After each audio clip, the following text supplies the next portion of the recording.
Yeah, good morning. It's the last week in the month of March, and it's really good to be here with you again today on Summit, coming to you live from our studios in Lagos. My name is Jumoke Michaels. Thanks for joining us. Banji. Jumoke, good morning. Good morning. It's a pleasure to be here, Jumoke. Yes, it is. Yeah, for some people in other climes, they never had this kind of grace. Each day I watch the news and I get acquainted with what's happening in other parts of the world.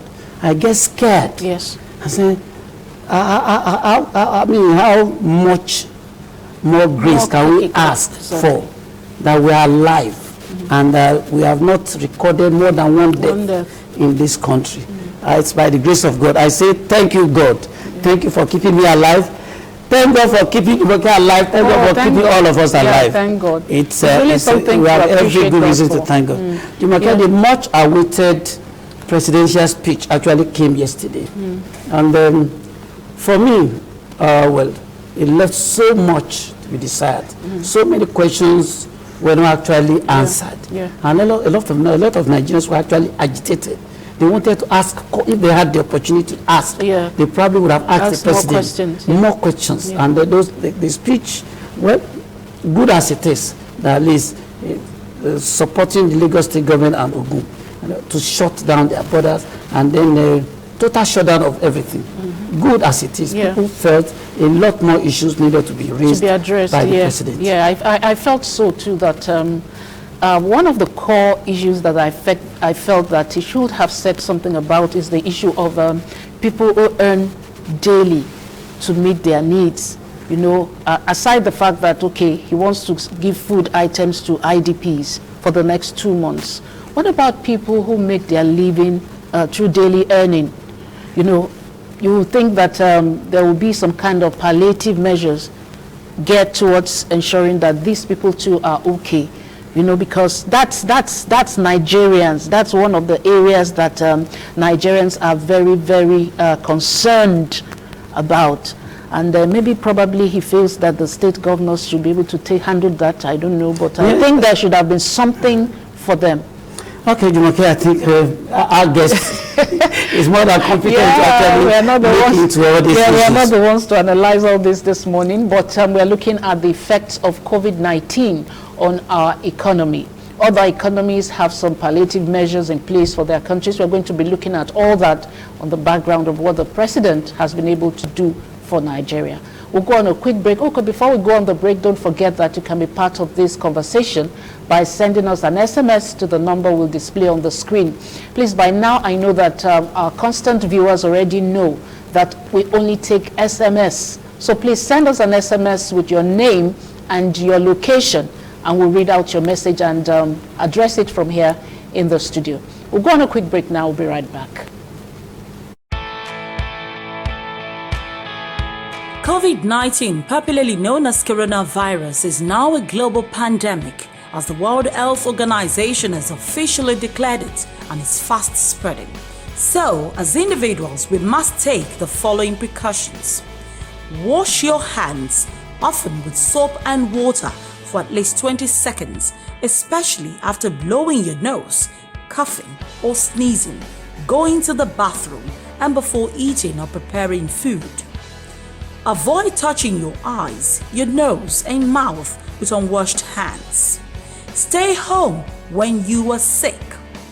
Cover your cough or sneeze with a tissue, then throw the tissue in the trash. You can help stop COVID-19 if you observe anyone with cough, cold, fever, or all of the above signs, or a person who has recently traveled from an area with ongoing spread of COVID-19, please call the NCDC toll-free number for guardians. The number 080-097-0000, 080-097-0001, 080-097-0002, 080-097-0003, 080-097-0004, 080-097-0005, or 080-097-0006, 080-097-0007, 080-097-0008, 080-097-0010. Do not engage in self-medication. Stay home if you are ill, and collectively, let's prevent and stop coronavirus.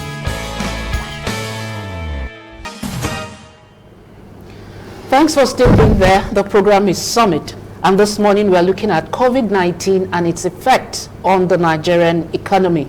And don't forget, like I said, you can be part of this program by sharing your thoughts with us by sending us an SMS to the number we'll display on the screen, telling us your name and your location, and just simplifying what you have at the back of your mind towards the Nigerian economy. And joining us this morning, we have Dr. Moda Shitu. He's the Director General, Lagos Center for Commerce and Industry, LCCI. You're welcome, sir.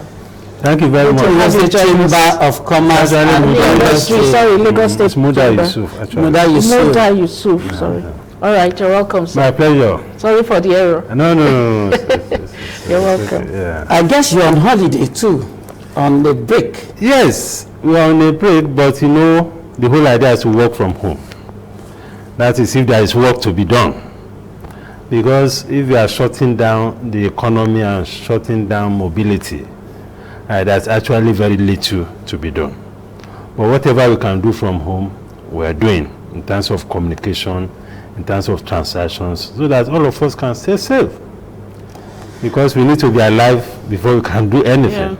Yeah. So what is paramount at this time is about safety of life. Okay, you were also, I don't know how much of the presidential speech you were actually able to capture last night. Were you privy to, were you able to actually monitor? And did you get the highlights? Yes, I did. Yeah, okay, so what's your reaction as a critical stakeholder? Well, first and foremost, it came a bit late. I'm talking about the interaction between the president in person and the citizens. It came a bit late. But having said that, I think it gives some clear direction as to what exactly we need to do. And it also gives some sense of coordination, you know, among the efforts of the various states. Because before now, different states have been rolling out different measures, closing the roads, closing the borders, shutting airports. So I got a sense from that speech that the federal government is now taking steps to coordinate the efforts of the states. And of course, there was some, you know, talk about, you know, the shutting down, of course, complete lockdown of Lagos, Ogun State and Abuja, which is also not out of place given the kind of emergency that we are faced with. There were also some reference to the palliatives that the government will put in place, you know, for the vulnerable. That, of course, there are quite a number of gaps in terms of the palliatives, in terms of how far it will go, how effective, what kind of framework, and whether the palliatives are properly targeted to achieve the desired objectives. But by and large, it's a good thing that we finally heard from the president. And even before he came on here, there has been all sorts of rumors as to what is happening to the president, where is he, and all of that. At least his coming to address the nation also helped to douse all those speculations as to what exactly was happening to the president. So it was good to see him, hale and hearty, apparently, and at least we have a sense of the kind of thoughts that they have. Of course, we can interrogate quite a number of things around the content. Permit me to ask, when you spoke about coordination, that it actually helped to coordinate the activities of various state governments. Just about the time he was actually addressing the nation, Ekiti State Governor Kayode Fayemi also announced dusk to dawn curfew, in fact shutting down of the entire state. Does that actually key into the president's... Well, not exactly. But what the president said was a kind of taking steps to coordinate. because he talked about talking to the governors forum and all of that, and ensuring that there's a kind of harmonization of efforts. But in terms of whether that has actually translated into the proper coordination is a different matter. But at least there was a sense that the government is aware that some of these actions are not properly coordinated. Okay. All right, which is an important takeaway. Okay, looking at the palliatives that the president has reeled out, at least that's from the federal government. The CBN has its own palliative measures that it reeled out. But let's look at the palliatives of the president now, that's the federal government. With the level of trauma that Nigerian citizens are going through, would you be able to compare it side by side with the kind of measures some countries in abroad? Let's look at USA and UK now. The level they have gone to ensure that the effect of this on the economy is actually not too much on the citizens.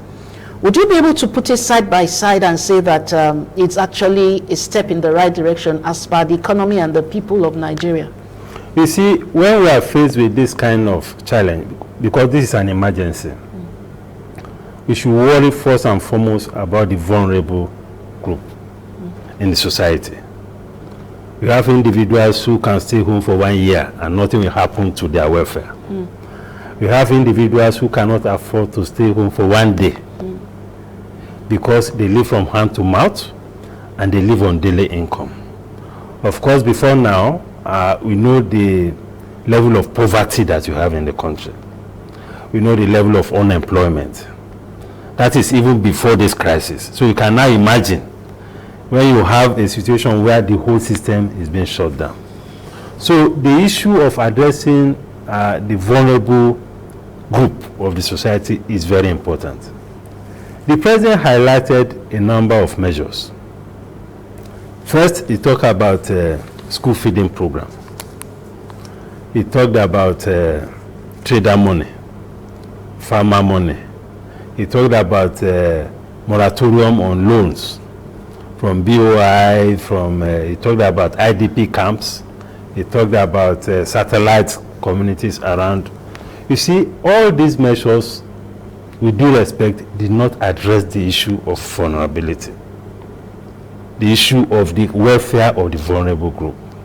Because we are talking about how people will feed and how they will take care of their medical issues just in the event that they need to do that. I mean, school feeding program doesn't fit into what we are talking about because the schools are not, there are no schools anyway. The schools have closed. Then this issue of moratorium on loan and all of that, nobody is doing any tangible business for now. Except, of course, maybe those who are in the essential product sector, like those who are in the food business, pharmaceutical business, water, and all of that. The demand for their products have gone up. We must also admit that some people are making some money as a result of this situation. But in terms of addressing the real issues of the vulnerable people, that speech did not quite address it. So my take is that we need to think through or work or look at how exactly we can come up with an appropriate palliative measures. Now, the president talked about conditional cash transfers. Before now, we have had that program in place. First, the structure of the program is such that it's community-based. In other words, those who are managing the program will go to the communities will identify the poor people, then they will use that to register people. But we are talking of a completely different scenario now. We are talking about Lagos. We are not talking about rural areas. We are talking about cosmopolitan cities. We are talking about Abuja, we are talking about Ogun State, Abeokuta, and the rest of them. So that model cannot work in this scenario. So we should be looking at a more effective framework of cash transfer, something similar to what was done in the United States. If you interact with the financial institutions, they have a fairly robust database of citizens. Of course, not every citizen has bank account, but as at the last study that was done, I think that was a year or so ago, we have 80 million active accounts Altogether, the bank accounts we have is over 100 million, about 125. But active accounts, 80 million.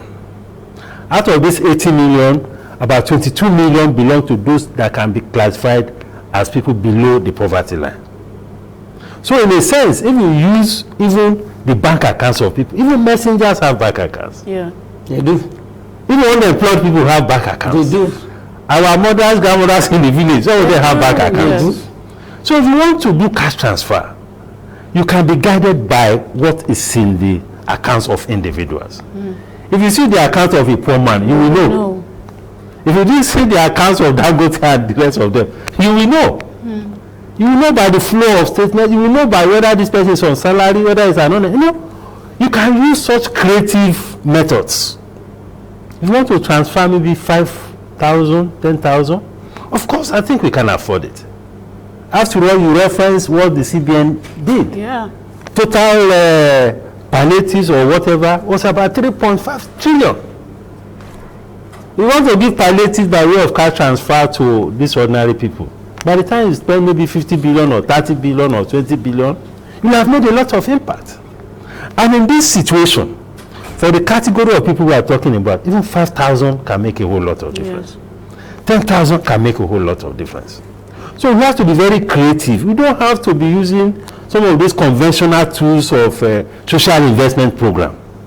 You know, they may be good symbolically, they may be good for the political environment. But when it comes to solving actual problems, those things cannot deliver it. All right. Because if you look at some of these cash transfers, just like the Shopee that we used to have, if you look at the database, they are likely to be maybe party loyalists and all of those are the kind of things you find there.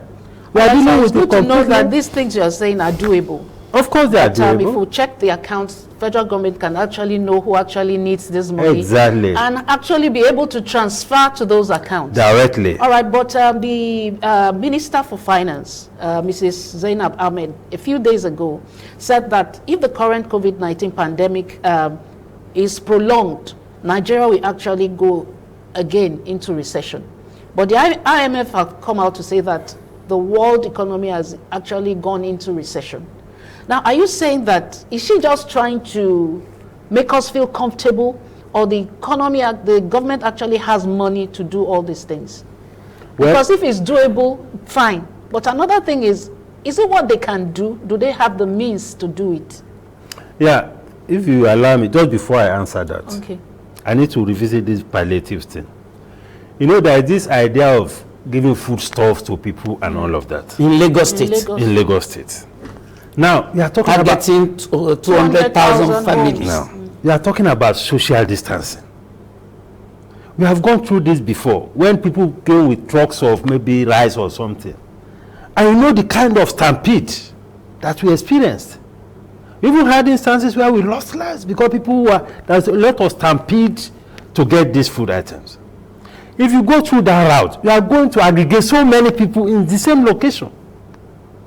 And before you know it, the problem of social distancing that we are trying to solve by saying that people should sit at home, you'll be working directly against it. Because there is you ask people to queue, they'll be rubbing shoulders, some of them will be sneezing and coughing, you don't know who has the virus, you don't know. So before you know, you can even create more problems. So we need to think through all of these things properly. That's why I was talking about getting creative ways to transfer to people's accounts. If you do that, the process can be dispersed. The governor has put in place neighborhood markets in different markets. So if you have even 5,000, 2,000, you can walk to a particular location and even determine what you need. Because sometimes what you are giving to people may not be what they need. Some of them may be needing soap, some of them may be needing detergent, they may be needing toothpaste. They need food. They may need different kind of foods. So we need to think through it so that we don't also create environment where people will have to be aggregating. That will negate the whole essence of social distancing. Because it has been proven now that one of the best ways to tackle this problem is this social distancing thing. The DG of NCDC said that was the model that was used in China. That was why they adopted the lockdown in the Wuhan area, and they were able to use more, they were able to trace, they were able to treat people, and that is what brought down the problem. It wasn't the pharmaceutical solution. It was the social distancing solution. So we need to bear that in mind when we say that we are giving something, to the vulnerable. Now, coming back to the issue of recession, you don't need to tell anybody that you're already in recession anyway. Although theoretically, recession is when you have 2 consecutive quarters of contraction in the economy. What do you mean contraction? Contraction, that is negative growth. Okay, negative. If for instance your GDP was maybe 100 billion, for instance, and you now have a negative growth of maybe 10%, so that will be, that will be 90 billion. That means the economy is shrinking. It's shrinking. So if you have that in 2 quarters, you say the economy is in recession. But for all practical purposes, to the extent that the economy itself is already down. Before COVID? Yes. Or was it before COVID? No. Before COVID, we were struggling to recover. Okay. We are having a 1 point something GDP growth and all of that. But with the COVID, with the collapse of oil price, everything has practically shut down. Because the economy is about investment. Investment is about confidence. When there's a collapse of confidence, there is nothing you can do about an economy. Even some of these stimulus package by the CBN, all those things are not enough to revive the economy. Unless we are able to overcome this pandemic, you cannot have the confidence. If you don't have the confidence, you cannot have the investment. Was the stimulus, let me ask before you actually proceed, the stimulus package being actually proposed by the CBN, was it meant to actually, was it meant to revive the economy or to tackle this COVID? No, it was targeted more at business. To ensure that businesses don't go down. There are concessions on credit, moratorium on loans, some waivers on repayment and all sorts of things. It was more, but there was a component of it, which is the 100 billion component, which is for the pharmaceuticals. For the pharmaceuticals and the hospitals. But it is not a grant, it is still a loan. So post coronavirus, you still have to come and pay back.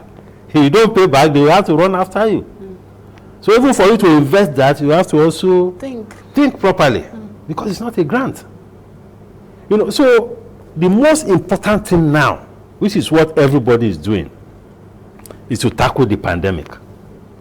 Whether you are a business person, whether you are a bank, whether you are government, the most important thing is to tackle the pandemic. If you don't tackle the pandemic, and we are facing business, it will work. Irrespective of the volume of stimulus package it that will is work. injected. Yes, it will work.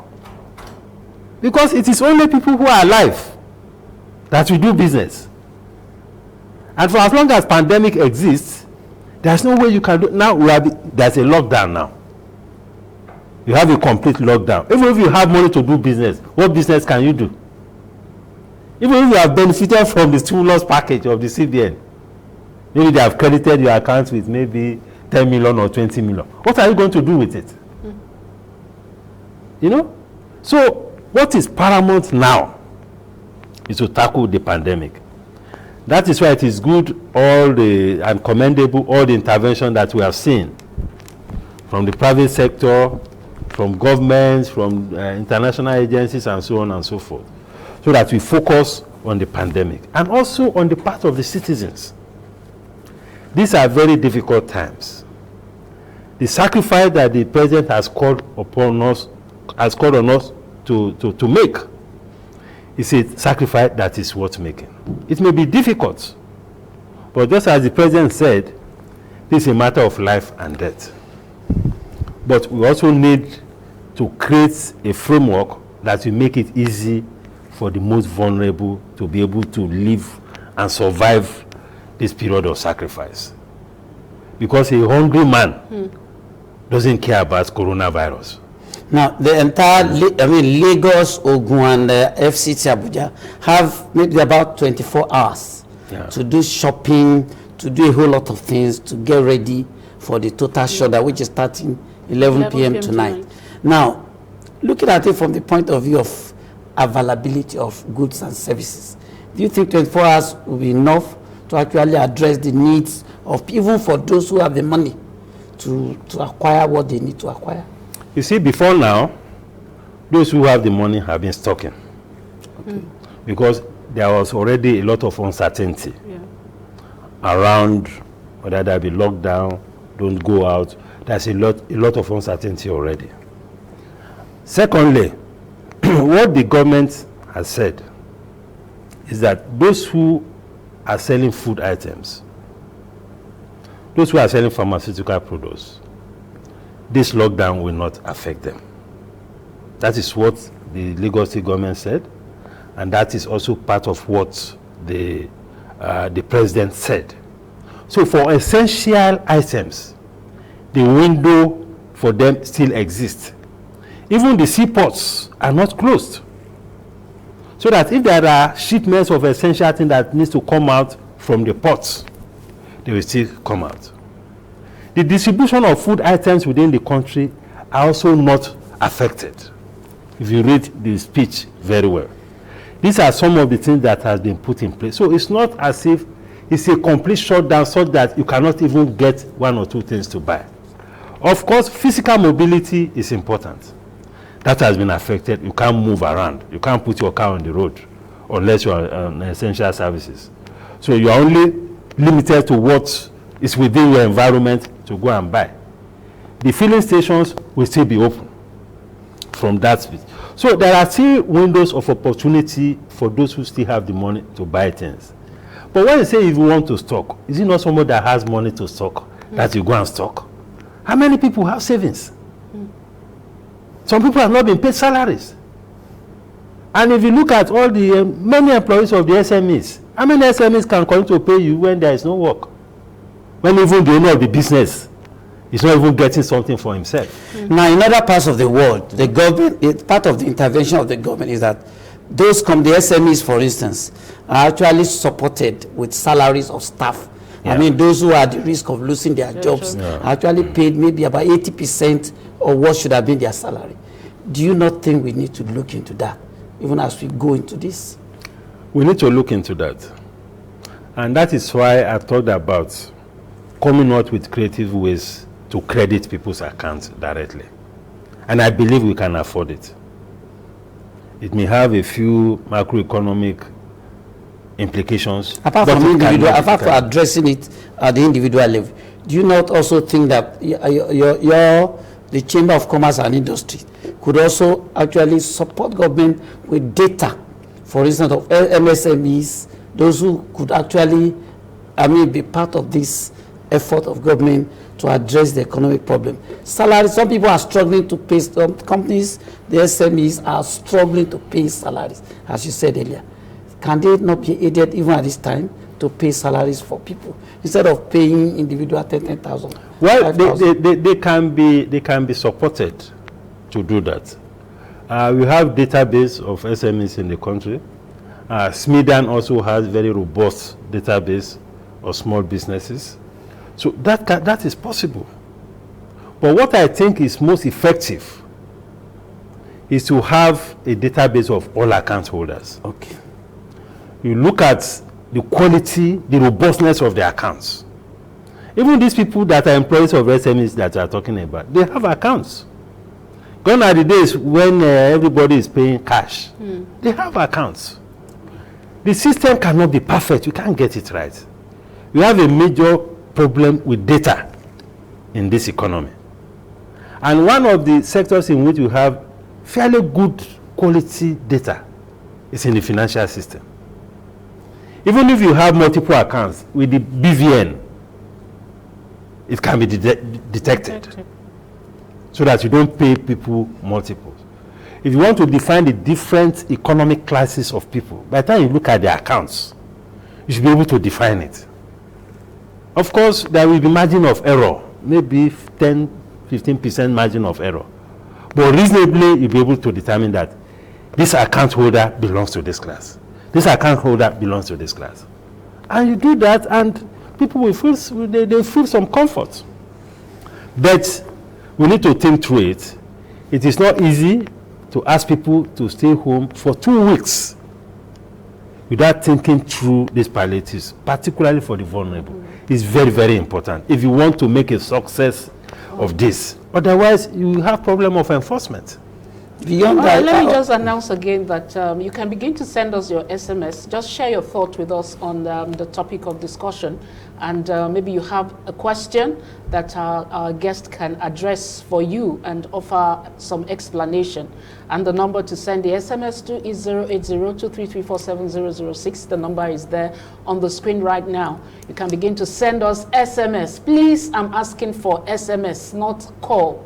We will not be able to pick your call, but I can read your SMS. And please include your name and your location. Well, for emphasis sake, our guest has been the DG, Lagos Chamber of Commerce and Industry, Mr. Muda Yusuf. He's been our guest, and we've been discussing COVID-19 effect on the Nigerian economy. And he has actually explained so much about what we really need to do, what agencies of government, what government should actually do to ease the burden of Nigerians, especially at this time. Now let me ask, even governments, some governments are owing their staff even at this period. What do you think is the right thing to do? Well, anybody that is indebted to staff in the public sector, because we are talking about palliatives, we are asking people to make sacrifices. Anywhere we have such gaps, just as we are identifying the private sector among SMEs, if you have such capacity gaps even in government to pay salaries, government should come to their aid. Government should come to their aid. Who do they report that to? Of course, government come to their aid. We have the Governors Forum. We have the National Economic Council, which is made up of governors and the vice president. There's regular interaction between the presidential task force on COVID and all of that. We have to look at all of these things. But do you have it on record that it actually works? What works? I mean, making such reports. Of course. If it is within government, they have very good channel of communication within government. We have seen governors that will walk up even to the president and say, okay, these are the conditions that I have. What kind of help can you give? It happens. So at the level of the government and at the level of the governors, communication will not be so much of an issue. If we have instances where we have governments that have not been able to pay salaries. But what I do know is that many of them are not able to pay the minimum wage. But for the regular salary, I think they are still struggling to pay. I think the bigger problem... As I yesterday, a staff of Ogun State, for instance, called me and said, we are still waiting on Governor Dapo Abiodun to pay us, so we have been asked to go on leave, so to speak. Yet, and it has been shut down, yet no salary has been paid. And the person was actually lamenting. No, that will be a very serious matter, especially in a state that is heading for a total lockdown. I mean, we are talking now about people stocking food. The person who has not been paid, how will he buy anything? That's what the person was telling. It's a major food security problem. And psychologically, that can even create more problem for the individual or for the household. So where we have such instances, government should take it as a matter of utmost priority. Because at a time like this, all other projects must stop. All other expenses must stop. We should face survival. Survival in the area of health, survival in the area of food. Those are the two basic things. And whatever we need to do at the level of the government, at the level of the private sector, we have to do that. Now, let's just take one of these. This person is saying, when will they pay the money to our account, or are they not doing it again? Which money? And is anybody paying any money to anybody's account? Was there any promise in that regard? I think we need to clear that, because there's so much talk in town. That's anticipation. About that anticipation. So please let me clarify that. I don't work for government. I'm not going to speak for government. Where did you hear that? But what I'm saying is that the president in his address should have addressed that. He even addressed it within the context of the conditional cash transfer. Under the National Social Investment Program, there is a cash conditional cash transfer component as part of poverty alleviation and whatever, where cash is being transferred to people who are already registered with government under that program. Just like you have N-Power, you have trader money, you also have cash transfers. That's for the most vulnerable. So we have that in the database of government.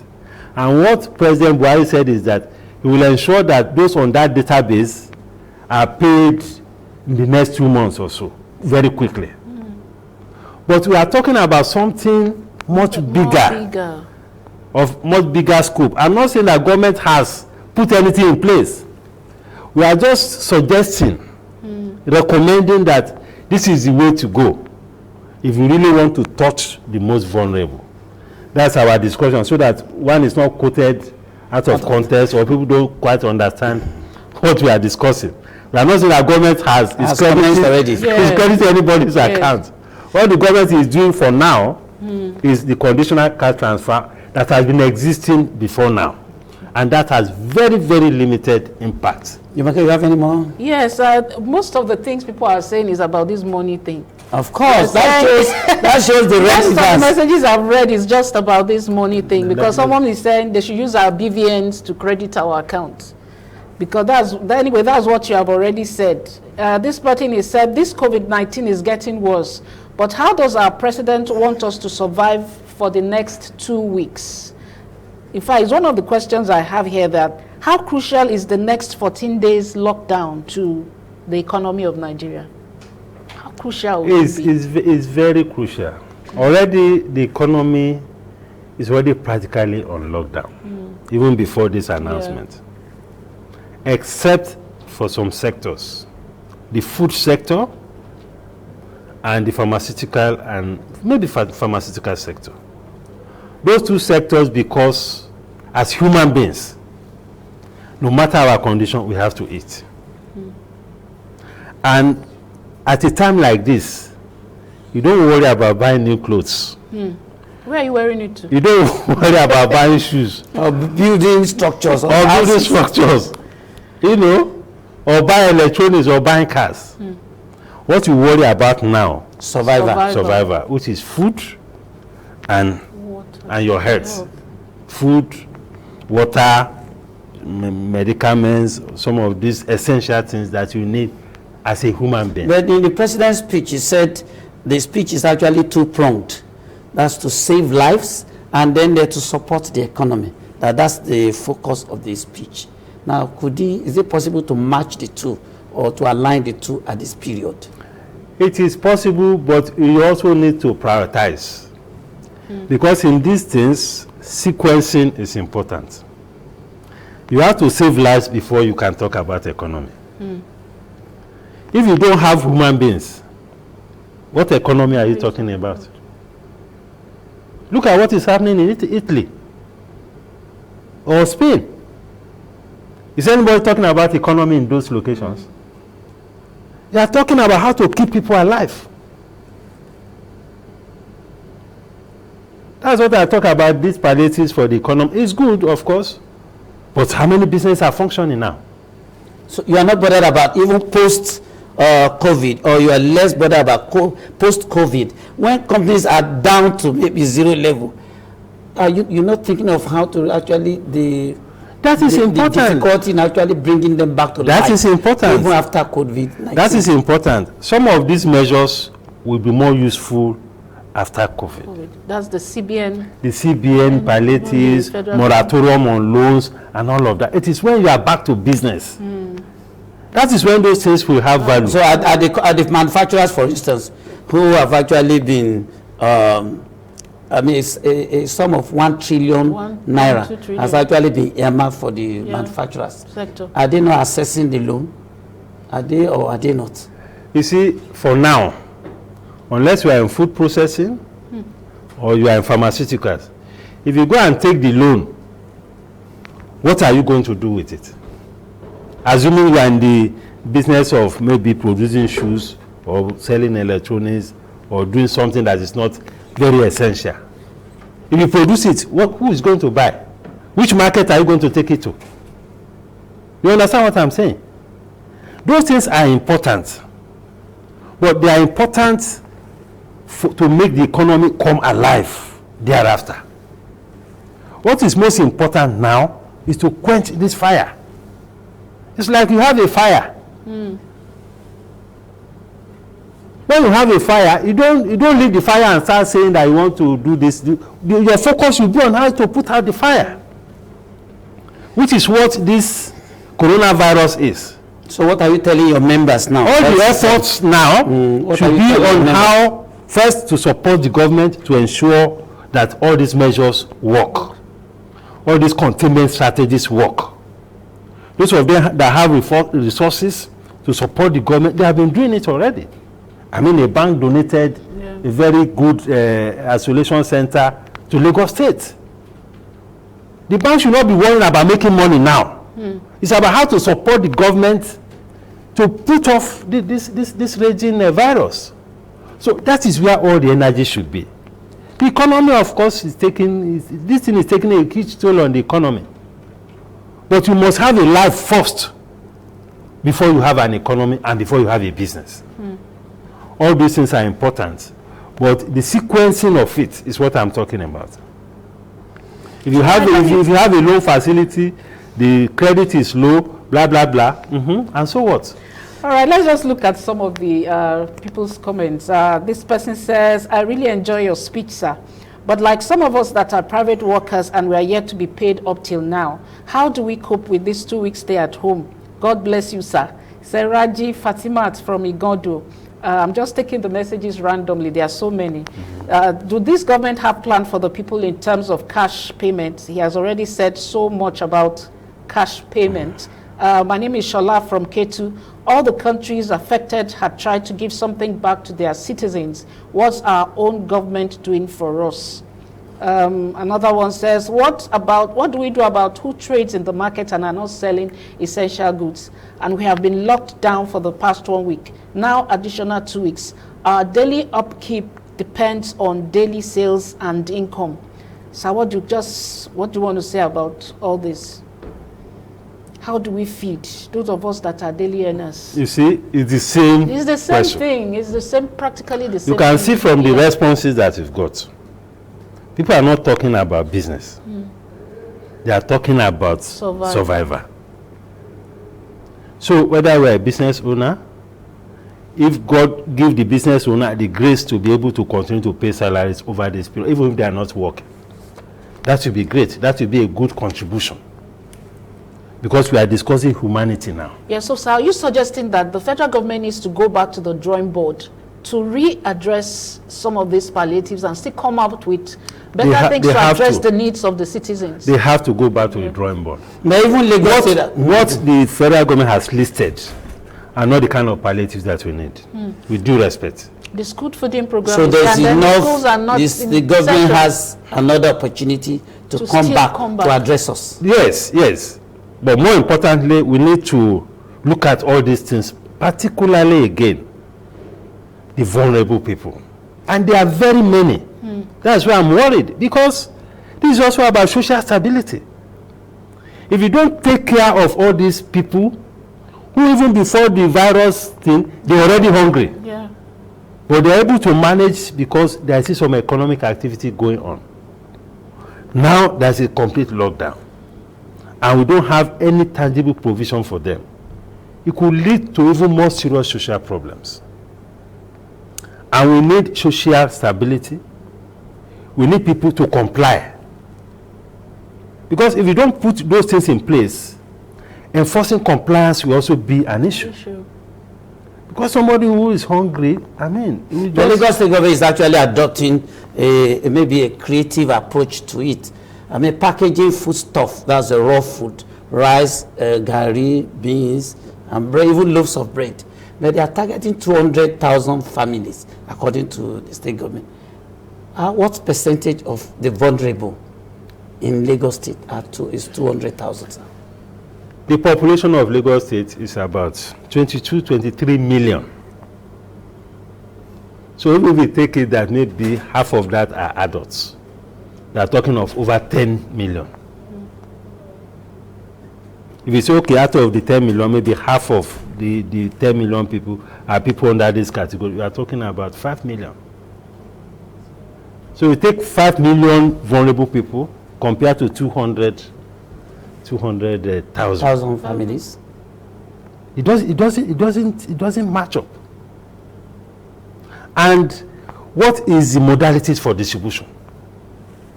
In my area, I saw a van, a bus, I saw a packet of Indomie and all of that, a convoy of vehicles. People were, how would that work? What is the structure of distribution? How is that compatible with the social distancing policy that we are trying to put in place? We need to rethink all of that. There's no way you want to distribute food in a particular location that people will not congregate. Yeah. That will defeat the whole essence of sitting at home. You spoke about the modalities. What modality would you have actually suggested to Lagos State government to reach people? My own view, quite frankly, is just to give cash to people through their accounts. Okay. And let them go and pick, no matter how little, let them go and pick whatever they want to pick. The things have been bought already, so they still need to be distributed. The food items, I mean, have been bought, purchased. No, they need to, well, we can have very orderly ways of doing it. But again, the risk of compromising the social distancing is there. If they have bought it, they can do it in a more orderly way, but people have to queue up, maybe some spacing and all of that. It can be done. All right. But how do you reach so many people? That is my concern. Because we are talking about very large populations. What is the information? How will you know where they are distributing something?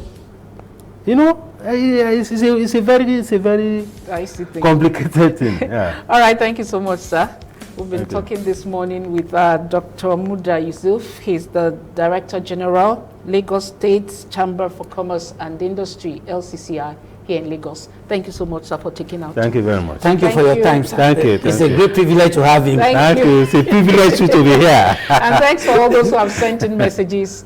Sorry we couldn't take the messages as so many, but we promise that at some other time we'll be able to look into them. See you again on Wednesday for another edition of the program. I am Jumoke Michaels. Bye-bye. And I'm Banji Busari. Thank you very much.